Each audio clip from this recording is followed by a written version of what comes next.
ठीक है, कर दूँगा।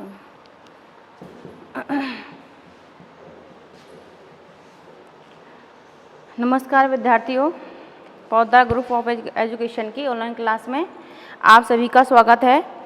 कल की क्लास में हमने जो हमारा पेपर है समावेशी विद्यालय का सृजन, उसमें हम समावेशी शिक्षा पर पहुंच गए थे कि समावेशी शिक्षा क्या है। और उसमें भी जो बालक आते हैं, दो कैटेगरी के आते हैं, सामान्य बालक और विशिष्ट बालक। तो विशिष्ट बालकों को किस किस श्रेणी में विभाजित किया गया है उसके बारे में हमने अध्ययन कर लिया था। फिर भी मैं आपको एक बार जो विशिष्ट बालक हैं उनकी श्रेणियों को एक बार मैं आपको डिवाइड करके बताऊंगी। तो जो विशिष्ट बालक हैं समावेशी शिक्षा के अंतर्गत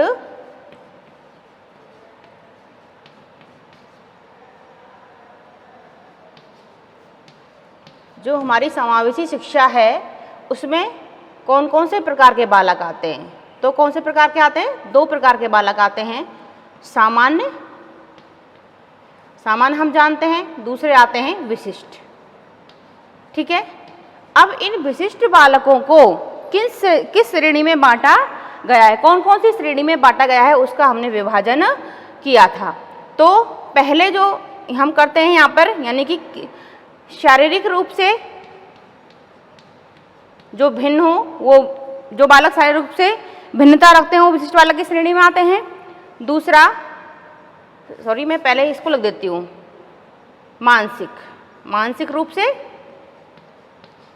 कोई दिक्कत नहीं है, क्रम कोई भी हो उससे कोई फर्क नहीं पड़ता। मानसिक ऑब्लिक, इसको हम बौद्धिक भी कह सकते हैं। क्या कह सकते हैं? बौद्धिक भी कह सकते हैं। दूसरा है हमारा शारीरिक।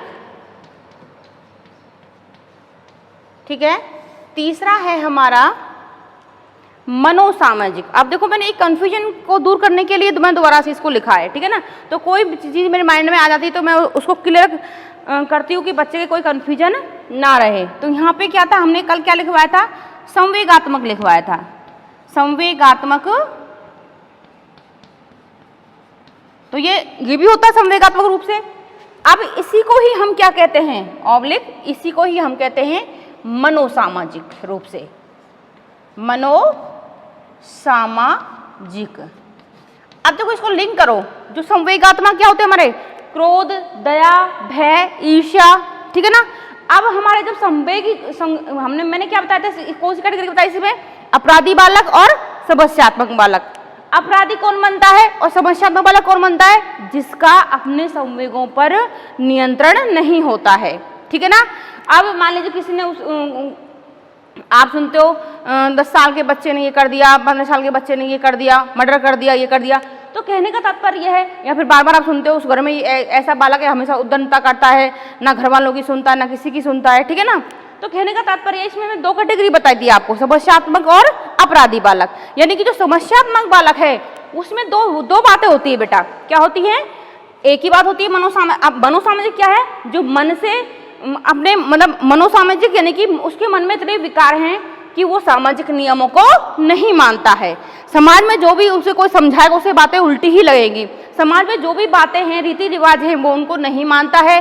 और कभी कभी ऐसा होता है कि वो अपराध की प्रवृत्ति को भी अपना लेता है। ठीक है। तो मनोसामाजिक की जो कैटेगरी है या संवेगात्मक रूप से बालकों को कितने प्रकारों में बांटा गया है? समस्यात्मक आते हैं इसमें, समस्यात्मक,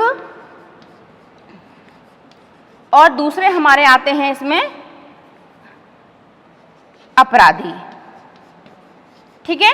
अब इनमें दोनों में वो है, समस्यात्मक कौन होते हैं? ये नियमों को नहीं मानते, नियमों को, कोई भी नियम बना दो उनको ये मानेंगे नहीं। ठीक है ना, स्वीकार नहीं करेंगे। अब उसके प्रति ये क्रिया तो नहीं करेंगे लेकिन उनको मानेंगे भी नहीं। ठीक है ना, नियमों को नहीं मानते। ठीक है। अब एक बालक है, समस्यात्मक बालक है, उसे कहा भाई टाइम पे आना। ठीक है ना। अब वो कहता है क्या है टाइम पे आना? कुछ नहीं है टाइम पे आना। ठीक है ना। तो कहने का तात्पर्य वो नियम को नहीं मानता है कभी भी। उसके बाद आती है अपराधी प्रवृत्ति। तो अपराधी प्रवृत्ति क्या होती है कि बच्चा अपराध कर जाता है। वो कैसा भी अपराध कर जाएगा, किसी का भी मर्डर कर देगा या चोरी करेगा। ठीक है ना। या फिर किसी से उद्दंडता करेगा, ठीक है। तो कहने का मतलब यह है वो कुछ भी कर सकता है और भी कृत्य कर सकता है जो हम सुनते हैं, उसमें आपको ज़्यादा बताने की आवश्यकता है। तो ऐसा बालक क्या है, यानी जो मानव सामाजिक जो प्रवृत्ति है और संवेगात्मक में कौन से कैटेगरी के बालक आते हैं, समस्यात्मक और अपराधी बालक। तो अपराधी बालक सीधा क्या करते हैं, अपराध करता है। अब इसी में ही हमारे पास हम यहाँ ले लेते हैं इनको क्या आ जाएंगे, शैक्षिक रूप से, शैक्षिक रूप से पिछड़े बालक, पिछड़े बालक। अब इसको समझो बेटा, संवेगात्मक और मनोसामाजिक हमारा हो गया, ठीक है।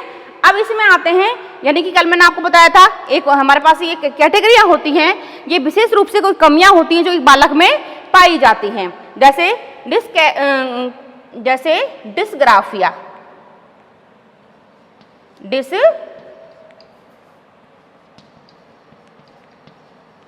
डिस्ग्राफिया क्या है ये, डिस्ग्राफिया यानी कि लेखन संबंधी, जिस बच्चे में लेखन संबंधी विकृति पाई जाती है, लेखन संबंधी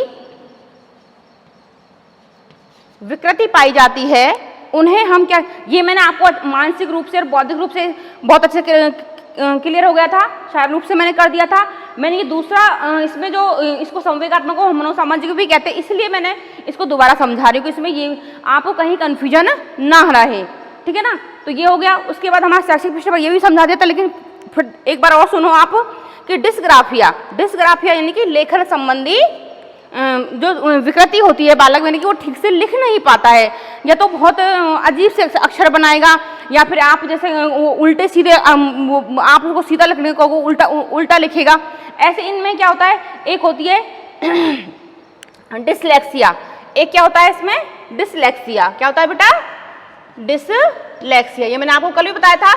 डिसलेक्सिया किससे संबंधित होता है, पठन से। किससे होता है, पठन से। इसमें पठन संबंधी विकृति पाई जाती है। ये क्या होता है, अब मैंने कल भी आपको बताया था, आर आप हम ऐसे लिखते हैं नेचुरली, और आप उसको आर ऐसा बनाओगे, उसको इसमें कोई फर्क नहीं है, वो इसको आर ही समझेगा, ठीक है ना, वो आर ही इसको पढ़ेगा। ऐसे ही मान लीजिए SAW, आपने सा लिखा और आप इधर से इसको उल्टा लिख दो, उसको तब भी ऐसा ही समझ में एक ही पढ़ेगा, सा पढ़ेगा या उसको वास पढ़ेगा, ठीक है ना, उस तरह से, ठीक है।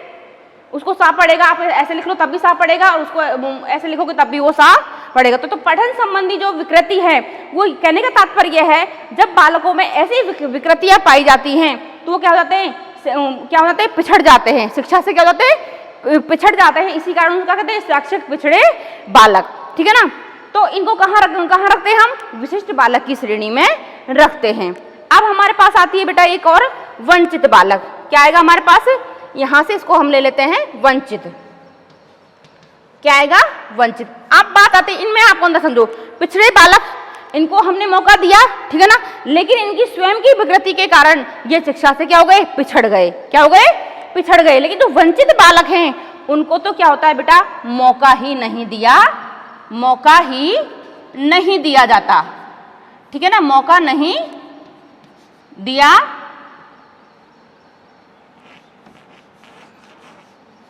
मौका ही नहीं दिया जाता। ये कौन से हो जाते हैं बालक, वंचित बालक हो जाते हैं। अब जो बालक हमारी समाज से शिक्षा क्या कहती है, जो बालक शिक्षा से पिछड़ गए हैं, वंचित हो गए हैं, जिनको वंचित कर दिया गया है, उनको शिक्षा की मुख्य धारा से जोड़ना है। मीन्स क्या ऑप्शन निकाला उन्होंने, क्या विकल्प निकाला कि समावेशी शिक्षा के अंतर्गत ऐसे बालकों को शिक्षा से जोड़ना है। अगर कोई भी उनको परेशानी है, कोई भी समस्या है, तो उनको उसी तरह से शिक्षित किया जाएगा। तो वहाँ उनको कहाँ लाया जाता है, समावेशी शिक्षा के अंतर्गत लाया जाता है। और ऐसे बालक कौन सी श्रेणी में आते हैं, विशिष्ट बालक की श्रेणी में आते हैं। क्लियर। अब आपके मेरे हिसाब से कि समावेशी शिक्षा के अंतर्गत विशिष्ट बालकों में विशिष्ट बालकों को किन किन श्रेणियों में बांटा गया है, ठीक है। ये हो गई हमारी यहाँ तक की बात। आगे हम करेंगे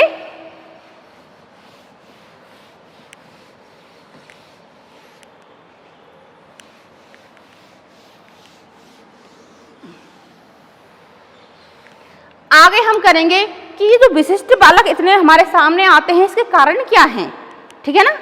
तो कारण का हमें पता चलेगा तो निवारण करेंगे उसका, कि हमारे सामने इतनी समस्या है। मान लिया आप ही खुद कॉमन सेंस लगाओ कि सभी बच्चे सामान्य रहेंगे तो शिक्षा देने में प्रॉब्लम आएगी क्या? नहीं आएगी, ठीक है ना। लेकिन जब अधिक संख्या में विशिष्ट बालक रहेंगे तो उनको किस तरह पढ़ाया जाए, जो अंधे हैं, बहरे हैं या उन्हें और कोई विकृति है, तो सबको अलग अलग पढ़ाने में या एक ही कक्षा के अंतर्गत पढ़ाने में भी उनको मैनेजमेंट कैसे रखना है, उसमें अनेक तरह की समस्याएं आती हैं। तो हमको सबसे पहले जानना है कि जो ये विशिष्ट बालक हैं ये हमारे सामने आते कैसे हैं, इनके कारण क्या हैं। तो इनके कारण होते हैं बेटा, हम 3 जैसे लिखते हैं, ठीक है। तो पहला है यानी कि जन्म से पूर्व, जन्म से पूर्व, और जन्म के समय। तीसरा है जन्म के बाद, ठीक है। अब समझो इनको, जन्म से पूर्व यानी कि जब बच्चा कहाँ होता है? गर्भ में होता है। अब बच्चा जब गर्भ में होता है या तो उसको क्या होता है? सही पोषण नहीं मिलता है। अब माता का जिस माता के गर्भ में बच्चा होता है शायद उसको पोषण नहीं मिला, खान पान अच्छा नहीं मिला, उस कारण से बच्चे में कोई विकृति रह जाती है, या फिर वो मद्यपान करती है, ठीक है ना, यानी शराब पीती है, या फिर वो धूम्रपान करती है, कोई सिगरेट पीती है, या फिर उस समय में उसने किसी गलत दवा का सेवन कर लिया, तब बच्चे में ऐसी विकृतियां पैदा हो जाती हैं। तो कहने का तात्पर्य यह है कि जब हमारे सामने जब माता इन चीज़ों का सेवन करती है, या फिर जो भी महिला है जब उसके बालक गर्भ में होता है तो उसे इन चीज़ों का सेवन नहीं करना चाहिए। उसे जो भी दवा वो ले उसको डॉक्टर की सलाह से उसको लेना चाहिए, तो शायद हम इस समस्या से बच सकते हैं, ठीक है। नेक्स्ट आती है बात जन्म के समय। जन्म के समय भी बहुत विकृतियाँ आती हैं। बच्चा जब जन्म लेता है, मान लीजिए पहले तो प्रथा थी कि प्रसव घर में ही हो जाते थे, ठीक है ना, लेकिन अब तो सारे कहाँ होते हैं? अस्पताल में होते हैं, फिर भी विकृतियाँ रह जाती हैं, ठीक है ना। तो कहने का तात्पर्य है कि जो प्रसव करवाता वो इंसान ही है। तो या तो जो बच्चा पैदा हो जाता है तो उसके जो पैदा होता है तो कहीं ना कहीं उसके हाथ पे लग जाए, या फिर पैर में लग जाए, या फिर उसका कहीं सिर दबाव में आ जाए तो उसे कोई विकृति हो जाती है। तो कहने का तात्पर्य जन्म के समय उसे कोई ऐसी ट्रेजेडी का सामना करना पड़े जिससे उसके विकृति आ सकती है, ठीक है ना। तो ये तो जन्म के समय वाली बात हो गई। अब आती है जन्म के बाद। तो जन्म के बाद भी बच्चे में विकृतियाँ आती है, तो वो कहीं ऊंची जगह से गिर जाए, या फिर उसे कोई ऐसा कोई झटका लग जाए, ठीक है ना, या फिर वो किसी चीज़ को पकड़ ले तो उससे कोई गर्म चीज़ को पकड़ लिया, फिर किसी चीज़ के हाथ लगा दिया।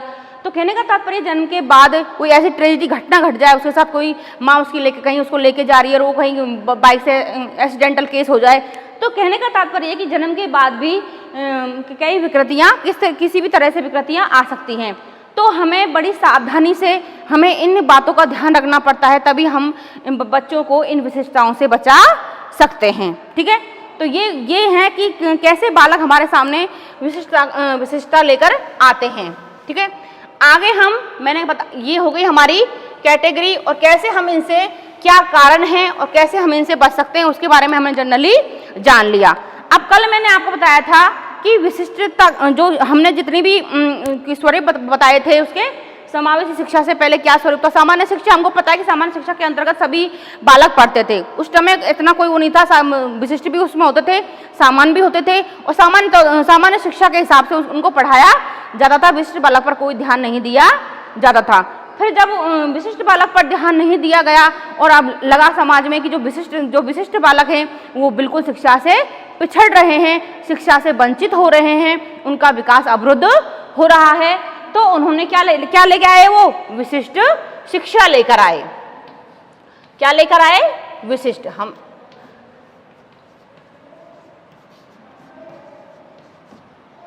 ठीक है, अब विशिष्ट शिक्षा लेकर आए। सबसे पहली बात यह है कि विशिष्ट शिक्षा पर तो हम आएंगे अभी बाद में, लेकिन सबसे पहले हम जानेंगे विशिष्टता क्या होती है। विशिष्टता का अर्थ, ठीक है बेटा, विशिष्टता क्या होती है, ठीक है। हम सभी जानते हैं, हमारे और कहीं मत जाओ, हमारे परिवार में कहीं किसी को देख लेना, ठीक है ना।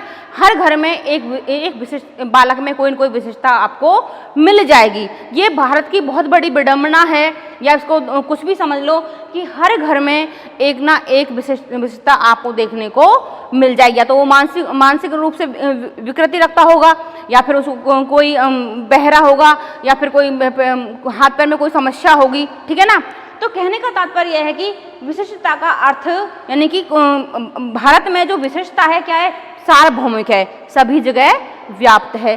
चाहे वो किसी धर्म का हो, चाहे किसी धर्म का हो, चाहे किसी भी जाति का हो, चाहे वर्ण का हो, चाहे किसी भी संप्रदाय का हो, और चाहे किसी भी राष्ट्र का हो, ठीक है ना। तो कहने का तात्पर्य यह है कि भारत में जो विशिष्टता है वो सार्वभौमिक है, सभी जगह व्याप्त है। सभी जगह आपको हमारे जो भारत का जो भी क्षेत्र है, जो भी स्टेट है, हर जगह आपको विशिष्टता रखने वाले व्यक्ति या बालक मिल जाएंगे, ठीक है ना।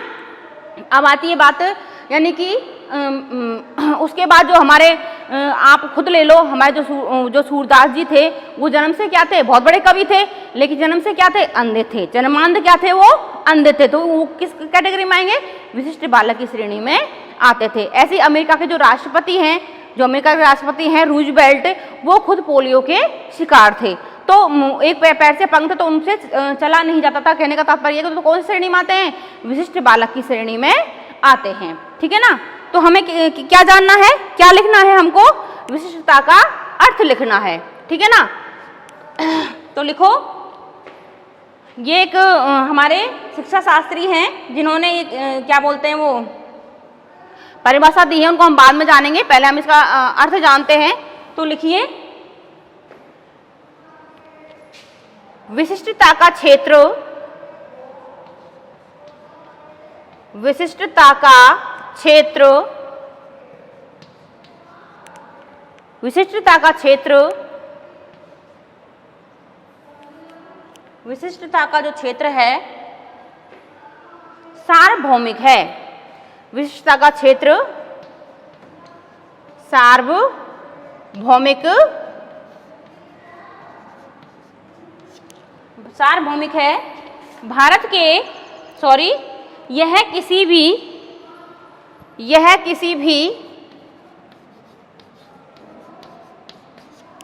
किसी भी धर्म, जाति, वर्ण,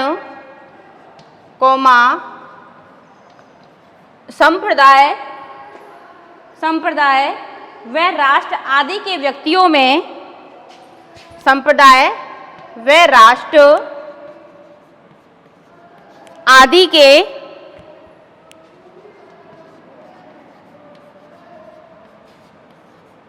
व्यक्तियों में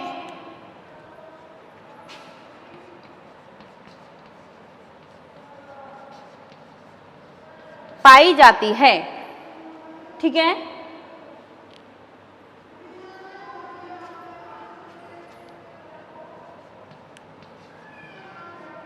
इतिहास में हमें विभिन्न विशिष्टताओं वाले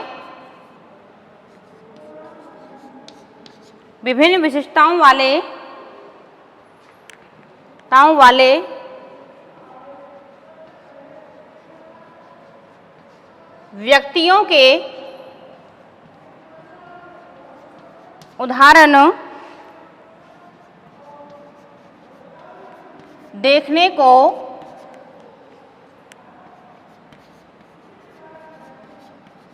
मिलते हैं, ठीक है। जैसे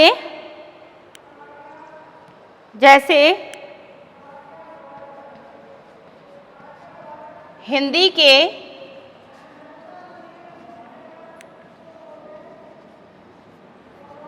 महान कवि सूरदास जी,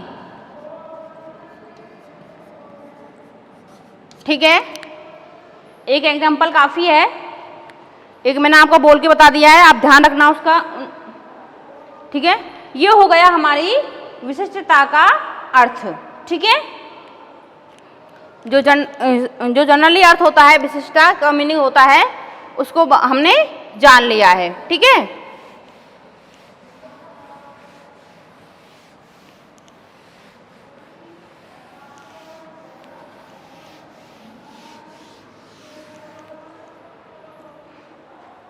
आगे हम जानेंगे विशिष्टता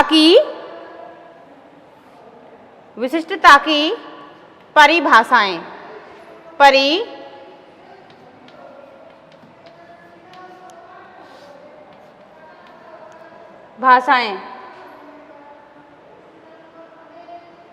विशिष्ट बालक शिक्षा शास्त्री हैं जिन्होंने परिभाषा दी है, उनका नाम है किर्क। क्या नाम है उनका? किर्क। विशिष्ट बालक वह बालक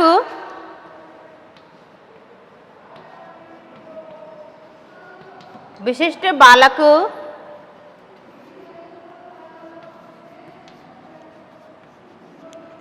बालक वह बालक है जो सामान्य बालकों से, विशिष्ट बालक वह बालक है जो, इसको यहाँ बंद कर लीजिए, जो सामान्य बालकों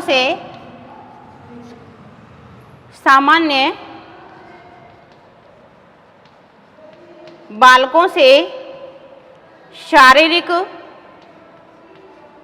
शारीरिक कौमा मानसिक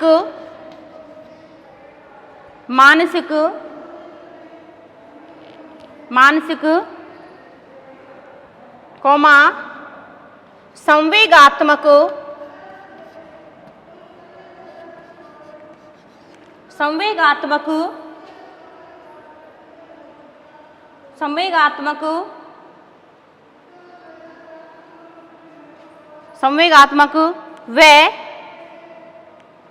व सामाजिक रूप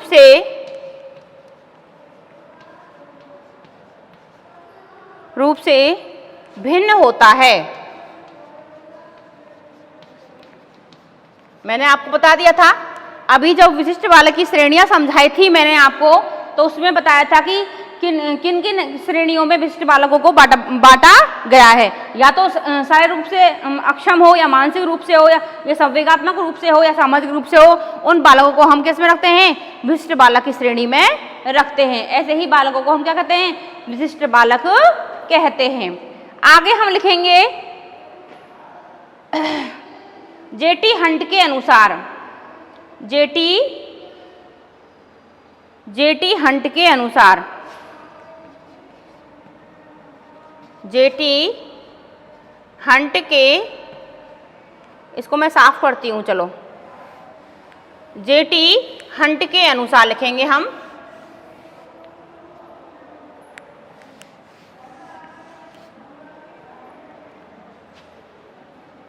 जेटी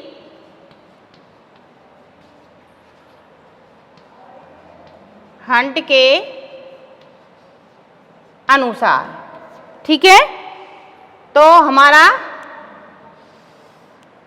लिखिए, क्या कहते हैं जेटी हंट? विशिष्ट बालक वे बालक हैं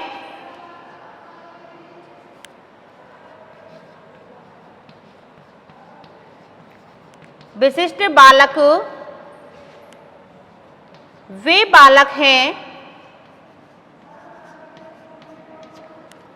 विशिष्ट बालक वे बालक हैं जो शारीरिक व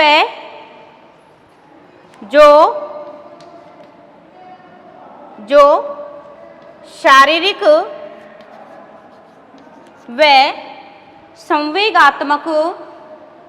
व संवेगात्मक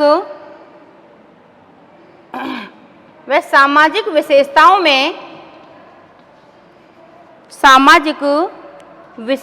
में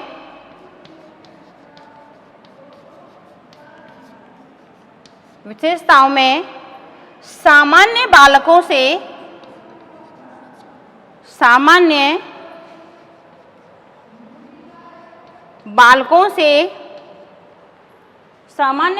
से इतने पृथक हैं कि सामान्य बालकों से इतने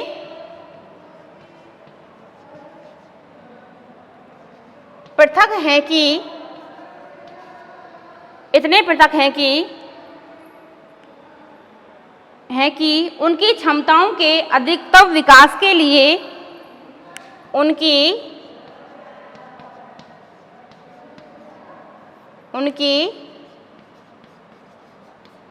क्षमताओं के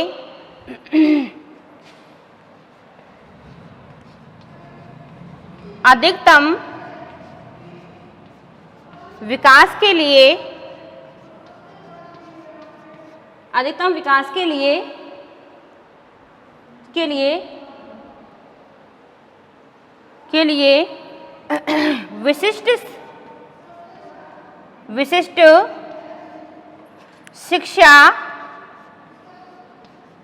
विशिष्ट शिक्षा सेवाओं की आवश्यकता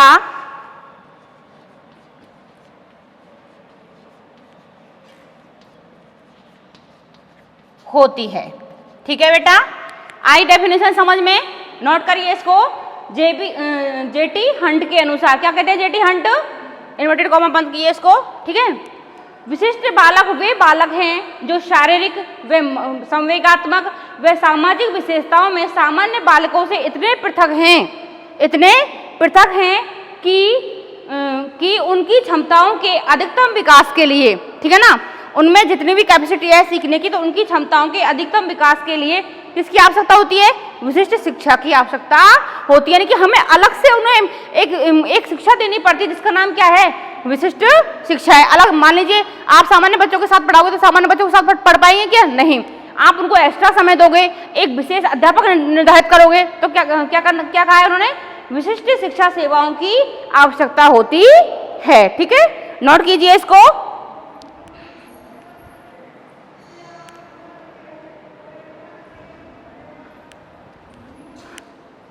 आज हमने जो हमारी विशिष्ट शिक्षा है उसका अर्थ जान लिया। ठीक है बेटा, अब मैं थोड़ा बैक में जाती हूँ, रिवाइज करती हूँ थोड़ा सा, जिससे आपके माइंड में बिल्कुल क्लियर हो जाए। मैंने कल आपको जो विशिष्ट बालक है उनकी श्रेणियां बताई थी, आज फिर उनको दोबारा से मैंने आपको डिस्क्राइब किया है। जो कुछ मुझे कन्फ्यूजन लग रहा था कि आप कहीं कन्फ्यूजन ना रखें, उनको अन्य नाम से भी जानते हैं कई जो श्रेणियां हैं, तो मैंने उनको आपको बताया। ठीक है ना, जो हमारी समावेशी शिक्षा थी उसमें कितने प्रकार के बालक आते हैं? सामान्य बालक और विशिष्ट बालक। तो सामान्य बालक हमको पता है जो सामान्य आवश्यकता रखते हैं, विशिष्ट बालकों को हमने जान लिया। तो कहने का तात्पर्य है कि विशिष्ट बालक में जो विशिष्ट बालक हैं उनकी श्रेणियां कितनी सारी, जितनी भी श्रेणियां आती हैं, और सामान्य बालक दोनों ही क्या करते हैं? अध्ययन करते हैं। दोनों को ही समावेशी शिक्षा के अंतर्गत शिक्षा दी जाती है। ठीक है ना, अब आती है बात, अब उसके बाद हम आ गए किस पर? विशिष्ट, क्या जो हम विशिष्टता पढ़ रहे हैं तो विशिष्टता होती क्या है उसका हमने अर्थ जान लिया। ठीक है ना, उसका हमने अर्थ जान लिया। उसके बाद हमको जो दो शिक्षा शास्त्री हैं जिन्होंने हमें डेफिनेशन दी है उनको भी हमने जान लिया। पहले कौन थे? क्रिक, और दूसरे हैं जेटी हंट के अनुसार। दोनों डेफिनेशनों को भी हमने जान लिया। इसके आगे हमारा जो शिक्षण बिंदु रहेगा आगे पढ़ने का, वो रहेगा, अभी हमने क्या जाना था बेटा? विशिष्ट शिक्षा तो चल रही थी, लेकिन उससे पहले मैंने क्या कहा था? ये जब मैंने ये सब यहाँ पे लिखा था विशिष्ट शिक्षा, कि हम इस पर अभी आएंगे, उससे पहले हम क्या जानेंगे? विशिष्टता का अर्थ जानेंगे। जो अर्थ हमने जाना, उसके बाद हमने परिभाषा जान ली। ठीक है ना, मूल रूप से विशिष्टता होती क्या है, उसके बाद हम आएंगे विशिष्ट शिक्षा पर। तो इसका हम कल की क्लास में अध्ययन करेंगे। तब तक के लिए आप इसका अध्ययन कीजिए। ठीक है, आज की क्लास के लिए आपको बहुत बहुत धन्यवाद। आपकी